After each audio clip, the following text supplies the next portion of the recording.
Back at Road America, full course caution. Al Unser Jr., his first DNF of the season. For Michael Andretti, it is his fifth.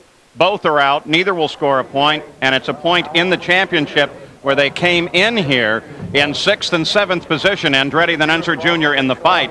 And so that's going to have a dire effect on them. It also has moved Tracy up to 4th place in the standings as we went to yellow.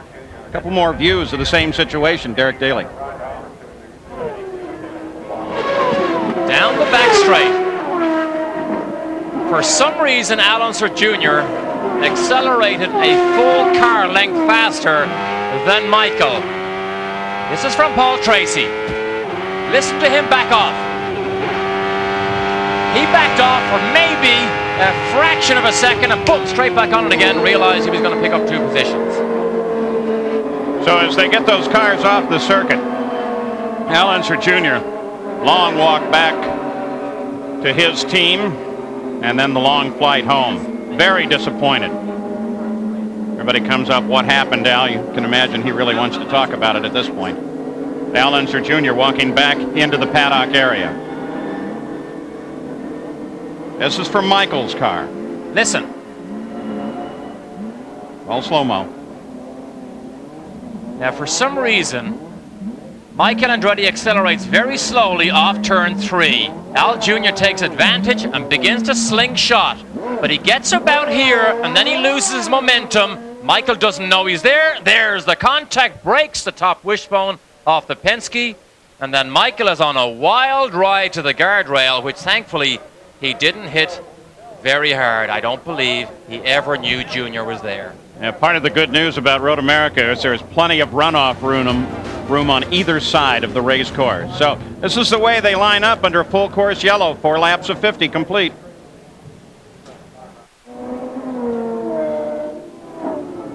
Back at Road America, still a full course caution as they head down into Canada Corner, make the turn to the right up under the bridge, and they'll head back over for the front straight. And when they get there, we do anticipate the green flag will come out. Incident on lap 2, taking out both Michael Andretti and Al Unser Jr., 2 drivers who have come up together in this sport and been so effective thus far. Now, Jacques Villeneuve, he's the leader. Only 4 times in 13 IndyCar races at Road America has the leader of the first lap gone on to win the race. Last one to do so was Paul Tracy. As the green flag flies again, and here we go. And don't take your eyes off Paul Tracy, because when he gets a sniff of the front of the race here, he is dynamite sometimes. Look at Christian Fittipaldi behind him, bringing Teo Fabi down past Scott Pruitt. Teo Fabi swings inside, outside. Rest of the field comes through. On board, Bobby Rahal. Down the hill through what they call 2 here. This is 3. Now onto that section of the course. Passes through the woods. Just ahead. On board with Andre Ribeiro now. Now, this woods area is where that incident happened. Long downhill.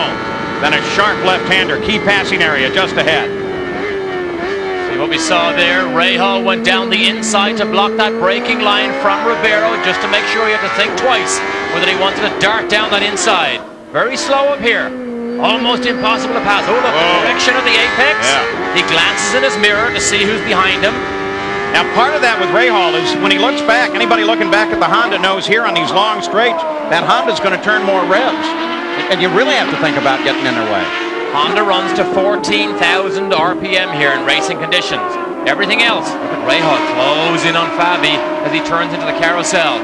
Believe it or not, now with the resurfacing, 150 miles an hour in the carousel, 180 miles an hour through the kink. Unbelievable. On board Rahal, 9th place, 8th place.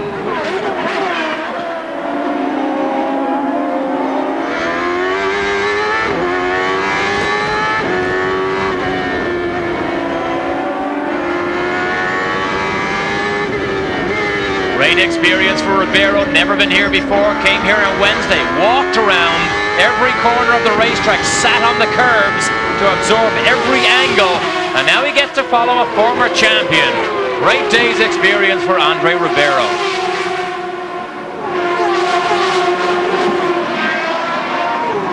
Continuing the track, the battle between Andre Ribeiro and Bobby Rahal. Battle for 9th place. Rahal has it. Teo Fabi just ahead. Then Christian Fittipaldi. Everybody's still running nose to tail. In the pits is Scott Pruitt. Here's his chances for a race win, about to go out the window, because this means he has to make 3 pit stops. 3 pit stops on a racetrack like this is just too much. And look at that, Rahal again feels that Honda is a threat over the hill under braking. Will he get him? Rahal weaves it back and forth. They come up the top of the hill, head for Hurry Downs. Ribeiro's charging and continuing to challenge Rahal. Look at Rahal, take a look in the mirrors. 85 feet of an elevation change here from the lowest part of the racetrack to the top of that hill. And at the same time, Brian Herta now beginning to close down on this fight. Closes on Ribeiro. Through the carousel, through the gravel pit. Fuel is not as worrisome as it was earlier. Those yellow flag laps lets everybody off the hook here because it is such high speeds. It just gulps the fuel down, and it's very difficult to get that 1.8 miles to the gallon that you must get in order to finish these 200 miles with the amount of fuel that IndyCar allows you to have in your car and in your fuel tank. Battle on the circuit is right here. Jacques Villeneuve has 1 second lead over Gilles de Ferran. Gilles then has another second over third place Raoul Boesel, and Boesel another second over Paul Tracy as they flash across the line, completing the 7th lap. Christian Fittipaldi now beginning to come under pressure from Teo Fabi, just up the road, 2 cars up the road from Bobby Rahal. He was the fastest man in the warm-up this morning.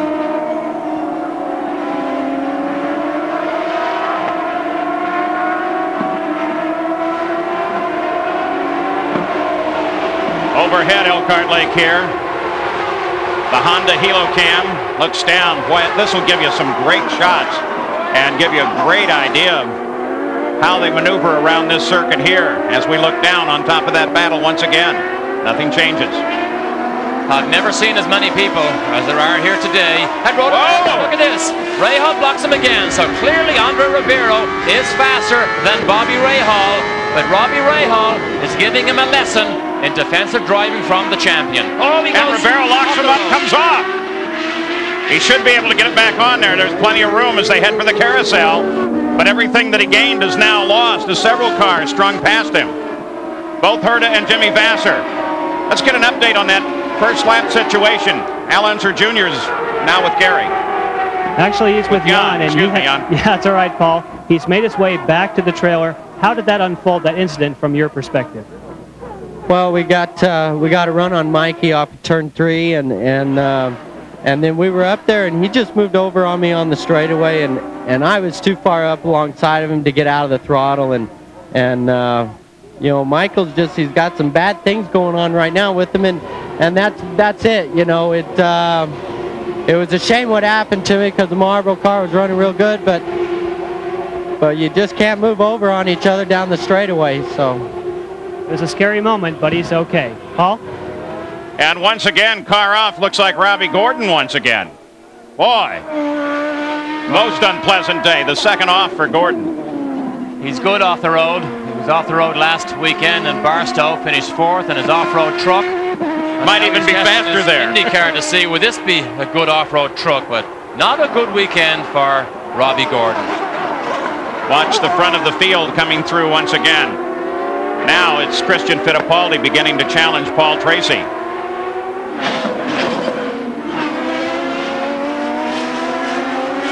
Gary Gerald, Scott Pruitt into the pits. What was the problem there? Well, Paul, you and Derek mentioned a lot of debris out of turn number 3, and apparently that was the cause of the problem for Scott Pruitt. He faded very quickly, was back to 12th, then had to limp to the pits with a flat rear tire. The crew said it looked like a puncture type of a cut from debris on the racetrack. He got fresh rubber. He's back out there, but he lost a tremendous amount of ground. All right, so that's the story on Scott Pruitt. That debris becomes a factor in his race as well.